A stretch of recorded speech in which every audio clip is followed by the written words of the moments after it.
Là, on était chez un arboriculteur, il nous appelle. On était donc dans le verger. Et puis, on leur dit, bon, quel est votre problème?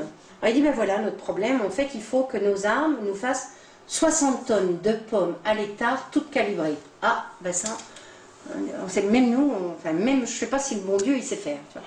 Alors, on lui dit, mais ça veut dire quoi, toutes calibrées? Ben, il dit, ben voilà, il faut que mes pommes, j'arrive à les faire mûrir et qu'elles aient une grosseur, un calibre. Parce que si elles sont trop petites, on ne les prend pas.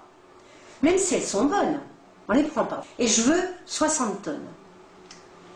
Donc, tous les arbres, bon, il y en a peut-être un qui peut faire 2, mais pourquoi tous 60 tonnes? En plus, le sol, c'est sûr qu'il n'allait pas faire 60 tonnes. Et après, il dit, il faut qu'il y ait la quantité de sucre, et puis il faut qu'il y ait la dureté. Parce que si elles sont trop molles, si la chair commence un peu, eh ben, on ne les prend pas, ou on diminue de 30%. Donc déjà, un illogisme fou, parce que quand il y a la quantité de sucre, ça veut dire que c'est mûr, donc la chair est un peu plus tendre, donc on ne le reprend pas. Et quand c'est dur, il n'y a pas assez de sucre, donc on ne le reprend pas. Donc déjà, ça ne rentre pas. C'est déjà impossible. Non mais c'est aberrant, quoi. Parce qu'il faut que ça soit assez dur quand tu les trimbales, il ne faut pas que ça soit cogné. Donc là, déjà, on lui dit, mais attendez, vous demandez l'impossible, quoi. On fait l'analyse de sol, bon, les sols étaient complètement compactés, il n'y avait pas d'eau qui arrivait. En plus, elle dit, on est obligé d'irriguer. Bon, d'accord, et pourquoi? Ben parce qu'on n'a pas d'eau. On fait un trou dans un endroit, l'eau était à 1,80 m. Quand on sait qu'une racine d'arbre fruitier peut descendre à plus 3, 4, 5, même 50 mètres, et il dit, ben oui, mais elles n'y arrivent pas. Ben oui, parce qu'en fait, les racines, il y avait l'arbre, et comme ça. Et on est sans arrêt dans l'aberration. Et c'est, je veux. Et puis il ne faut pas que l'arbre dépasse 4 mètres de haut parce que ça ne passe pas dans les machines, il ne peut pas les ramasser. Donc il faut 60 tonnes du même calibre et un arbre pas trop grand. Enfin, c'est du n'importe quoi, parce que sinon la machine ne peut pas récolter, ça lui coûte trop cher. Donc il faut que la nature se plie absolument au circuit industriel, sinon ça ne va pas. Ouais, les boîtes qui font les machines ne vont pas essayer de regarder la nature, de regarder le sol et tout, puis d'essayer de faire des machines adaptées. Non, c'est la nature, on la plie. Donc ils ont fait des greffes, c'est monstrueux. Elles ont des greffes comme ça, ils sont pas beaux, c'est ça. Parce qu'en fait, on les nanifie, quoi. Il faut qu'ils soient nains, mais par contre, il ne faut pas qu'ils fassent des pommes naines. Alors, ils sont nains, mais il faut qu'ils fassent des grosses pommes. Donc, qu'est-ce que vous voulez, là? Un nain avec une grosse bite. Voilà, ils veulent un nain avec une grosse bite, c'est ça qu'ils veulent. Non, mais c'est du n'importe quoi. C'est du n'importe quoi.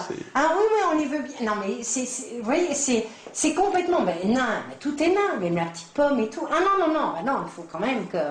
On avait fait les profils, les racines, elles étaient sur 20 cm, quoi, 20-30 cm. On dit, mais attendez, les pommiers, ils peuvent pas durer longtemps. Ah ben, il faut pas qu'ils durent longtemps. On dit, mais pourquoi? Ah, parce que tous les 10 ans, on change les variétés, parce qu'on en fait des nouvelles plus sexy, plus à la mode. Ah voilà.